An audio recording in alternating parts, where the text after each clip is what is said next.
And now we move on. The U.S. President Donald Trump has criticized Russian President Vladimir Putin by saying that Russian leaders is simply unwilling to end the war with Ukraine.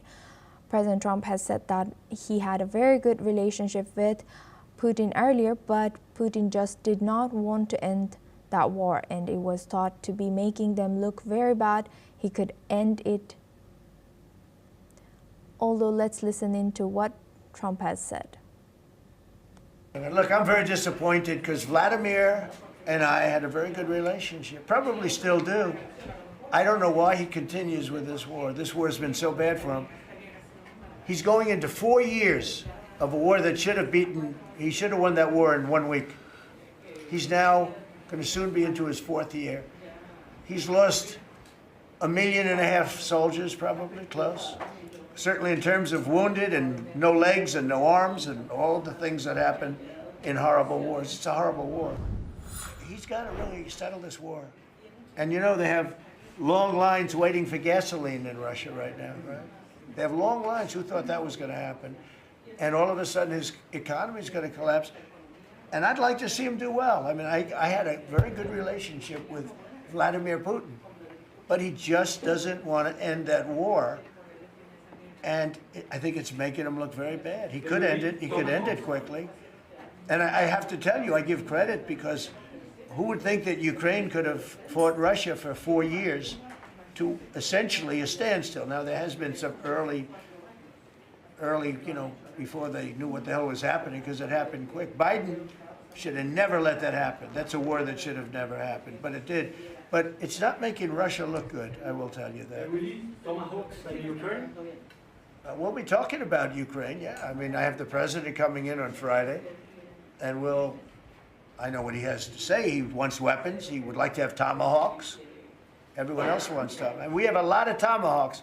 Tomahawk is Earlier, the Russian President Vladimir Putin had cautioned that supplying of long-range weapons to Ukraine would cross a red line and further escalate hostilities. The concern follows a Russian airstrike on Ukraine's power grids as part of a campaign to cripple its energy infrastructure ahead of winter. Now we go back to Professor Veselin Popovsky. He's a professor and vice dean at Jindal Global Law School, joins us live from New Delhi. Thank you very much, Professor, for staying with us. Now, what's the situation with U.S., Russia, as well as Ukraine now? I'm very happy to hear that finally Donald Trump realized what he should have realized 10 months ago, that there is no way to talk to Putin and achieve anything. Putin wants to continue the war. He has no other escape. He will be dead the day when the war is ended, because he has no other option. Those soldiers in Russia going back home, they will create such a huge mutinies and disasters that he doesn't want to end the war. He cannot say anything to the soldiers, to the officers, to the KGB, to anybody in Russia. So the war is the only survival tool for Putin, and for that matter, Donald Trump finally realizes that. And he talks the right language. He should give support to Ukraine. Let's see on Friday, Zelensky will be in the White House.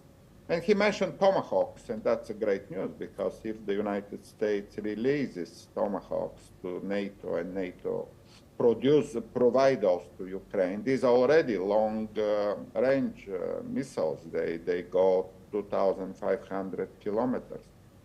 And that's what Ukraine needs. Ukraine needs to go long range and to destroy any Russian military objects all over Russia.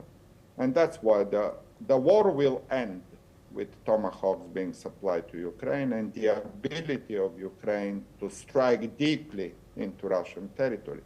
Of course, Kremlin is talking about futuristic red lines and all that. That's absolute nonsense.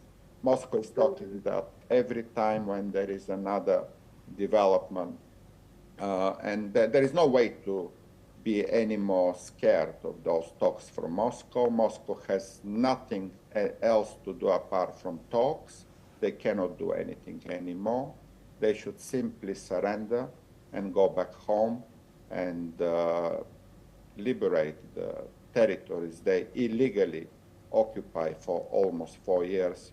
And yes, Donald Trump also mentioned more than 1 million, 1.5 million Russian soldiers dead, which is a huge toll of human lives. And all these questions will strike back on Putin. That's why Putin doesn't want to end the war, because a lot of questions will be asked by the Russian society, including about why he went there 4 years ago, what did he achieve, zero, and why he expend 1.5 million soldiers. Interestingly, Russians suffer much more from Putin than anywhere else. Ukrainians lost life in 6 digits, but what Russians lost was 7 digits of human life during this war. And all this question will go back to Putin, who has no options to escape. He will end the way Hitler and Mussolini or Gaddafi. He has options to choose how to end his life by suicide, assassinated, in prison, and that's all what Putin is left with. And Professor, we see that, with President Trump's comments as well, but we see there's broader international divide on this approach to the Russia-Ukraine war. So what role does diplomacy play in potentially ending this war? Is there a chance for diplomacy here? No, we have actually unification. With Donald Trump joining the reasonable voices around the world, saying to him who is right, who is wrong, there is no more divide here. We don't see much divide. Well, there are some countries who still buy Russian oil and gas, and that's a problem. They should stop doing that, because that fuels, that gives Putin some extra oxygen, some extra money to buy weapons and soldiers, but it should also end. So if all countries in the world end buying oil and gas from Russia, the war will be over. So the only, there are two things that still keep Putin alive.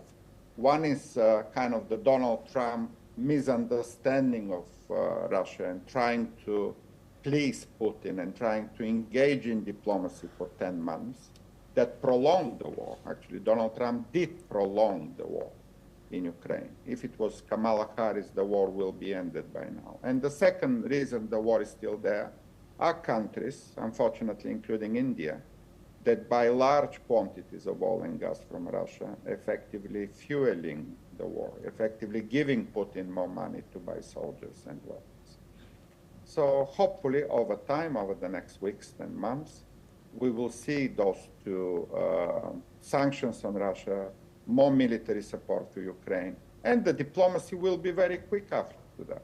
Once Russia is collapsing, as Donald Trump just said, then the peace will come immediately with a new Russian president. He will sign the peace treaty immediately. And he will blame Putin on it. Every time there is a change in Russian history, the next leader will blame the previous leader on everything. So some people say there will be a worse president after Putin. They cannot be. The next president of Russia will blame Putin for all these lives lost, for all these economic collapses. And that happened when Khrushchev replaced Stalin, when Brezhnev replaced Khrushchev, when Gorbachev replaced Brezhnev, Yes. when Putin replaced Yeltsin. There is always a blame on the previous leader. And that will be the end of Putin, and the next president will sign the peace immediately. Thank you very much, Professor Veselin Popovsky, for always joining us and sharing that insight. Now we move on to U.S. U.S. President Donald Trump has issued a stark warning that his support for Argentina's struggling economy would end if President Javier Milei loses his upcoming legislative elections. His warnings come as Washington hosts the Argentinian president, President Trump, during a press briefing with Milei, has stated the following.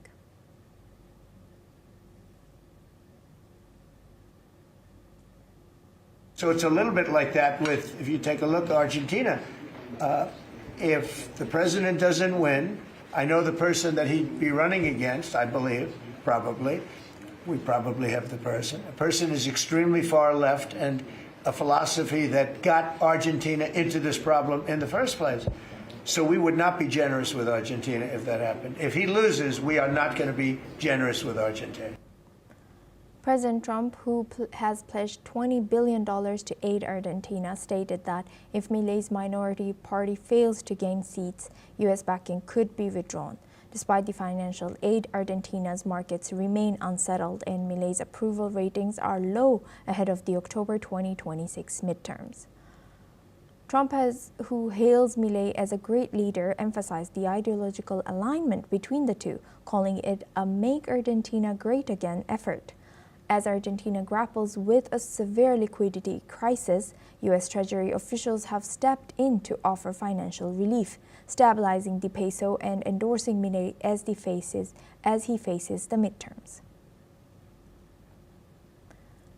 Now, for this discussion, we're joined by Dr. Satoru Nagao. He's a fellow at Hudson Institute, joins us live from Tokyo. Thank you very much, Doctor, for joining us again. Good to see you. Now, what are the potential consequences for Argentina's economy if U.S. financial support is withdrawn? Of course, this is serious. Argentina's financial situation is not good for a long time indeed. So that's why they need U.S. support.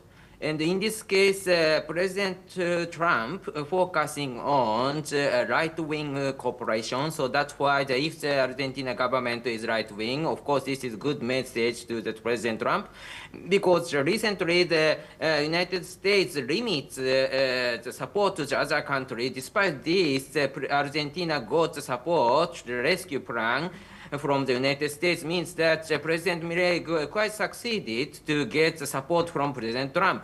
But the image could easy to destroy because of the election. So that's why the current situation is good for Argentina, and so if the situation will change, it is not good for Argentina. And in case of the President Trump, indeed, Argentina is located in the American continent is also matter because current President Trump focusing on issue in the American continent as a priority area. So that's why if the Argentina change government stance, and this is not right-wing government President Trump like, of course, it will affect very severely, I think. So that's why President Milei of Argentina was quite succeeded to get the mind of the President Trump. That is a very good situation for the Argentina just now. Yes. Thank you. Thank you for sharing that. And Dr. Satoru, how does President Trump's warning to Argentina highlight the intersection of international aid, political support, and ideological alignment between these two? Yes, if of course, in case of the relation between President Trump and President Milei, both are right and do not like the role of the international organizations because they believe that these organizations are liberal side. So, but of course, if the government had changed Argentina and of course different sides, more the middle left or left side government established. In this case, of course, they will lose the support from President Trump. So instead of this, they try to seek the support from the international organization or China. These are the other choices for them.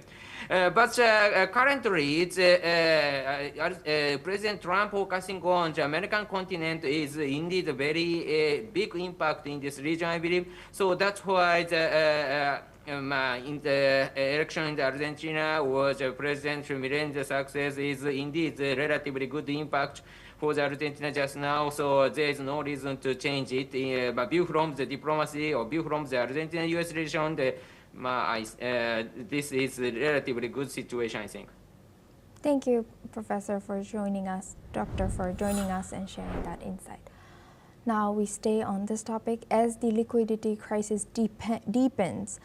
Argentine President Javier Milei accused his political opponents of exacerbating the country's financial troubles. Speaking in Washington, he told U.S. President Donald Trump that the ongoing liquidity crisis was a result of political attacks against his government. Argentina has been struggling with a severe economic crisis, spending over $1 billion to defend the peso in recent weeks. Let's now listen in to what some locals have said in the economic condition of this nation. La ayuda que está pidiendo, ya sabemos para qué. Esta ayuda que él está pidiendo a Donald Trump, ya sabemos para qué. Esto es para él, para los ricos, no es para la gente de perfil bajo o medio, clase media. Esto es todo para ellos. Esto es una cadena. El país está difícil, la economía está dura, porque los sueldos están bajos y el vivir, bueno, hay que hacer magia el día a día para vivir, pero apuntemos a que nuestro presidente saque el país adelante. No lo conocíamos al presidente, así que es una caja de sorpresa. Es todo muy, muy caro. Más allá que la inflación está relativamente controlada, está excesivamente caro casi todo. La capacidad de compra es muy baja, entonces es un gran dilema. Hay un gran parate general. Sumado a eso el comportamiento cruel, despreciando a la gente de alguna forma del Poder Ejecutivo del Gobierno, eso hace que la situación esté difícil. Now we move on. U.S. President Donald Trump has criticized Spain for refusing to meet the proposed 5% defense spending target for NATO members, calling the move very disrespectful to the alliance. Speaking in Washington, President Trump has stated that Spain is the only NATO country to reject the proposal and warned that it could face trade punishment through tariffs as a consequence. Earlier this week, the U.S. president even suggested that Spain could be expelled from NATO. The comments come amid growing tension between Washington and several European allies over Trump's demand that members boost defense budgets far beyond NATO's long-standing 2% goal. Let's listen into what President Trump has said. I think it's very disrespectful to NATO. In fact, I was thinking about giving them trade punishment through tariffs because of what they did. And I may do that. I think unbelievably disrespectful. Spain, the only one out of all the countries in NATO, the only one that said that is Spain. And I think I think they should be punished for that. Yes, I do. Now for this discussion, we go back to Dr. Satoru Nagao. He's a fellow at Hudson Institute, joins us live from Tokyo. Thank you, Doctor, for staying with us. Now, what impact could President Trump's threat have on U.S.-Spain relations, and how might it affect Spain's position within the NATO?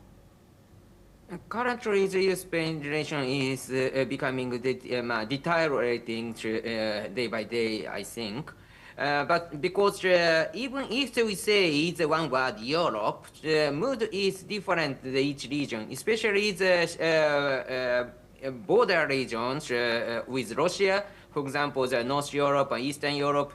This area, of course, the tension is rising, and there is a mood. They want to raise the defense budget. So in this case, 5% of the GDP that they can easily accept. But the more Western side, in the Western side country in Europe, in this tension is a little bit, mood is a little bit low, and motivation is a little bit low to increase their defense budget, especially the Western side of Spain. There is no mood to raise the defense budget so drastically. So despite this, President Trump's pressure is, of course, the same from the east to west of the Europe as a NATO. So that's why the reaction from the Spain looks like the U.S. try to force Spain to raise their defense budget and try to resist it. So firstly, there's no money, there's no reason to increase. And secondly, instead of buying U.S. weapons, they are searching other weapons, something like that. So view from the United States, this is quite a challenging attitude. So that's why both the U.S. side and the Spain side frustrated very much. So that's why such kind of things happening now. And this is not a good, this is wrong cycle, simply said. So that's why something is needed to improve the relations.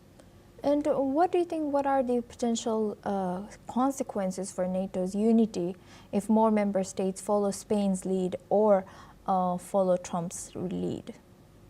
View from the unity, Spain must raise the defense budget, I think, because Spain's military is not only for Spain. Spain's military is the part of the military of NATO. So that's why if the Russia's invasion has happened far from Spain, still the Spain need to contribute.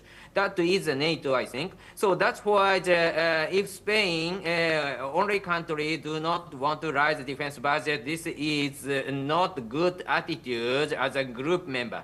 So that's why anyway Spain need to raise the defense budget, I think, because the other country, other 31 country already agreed to increase their defense budget. And increasing defense budget is the power of Europe. This is not bad for all of the European countries, including Spain. So that's why Spain must find the budget. That is a matter. But anyway, they should raise the defense budget if other European countries raise the budget, I think. Thank you very much, Dr. Satoru, for joining us and sharing that insight throughout our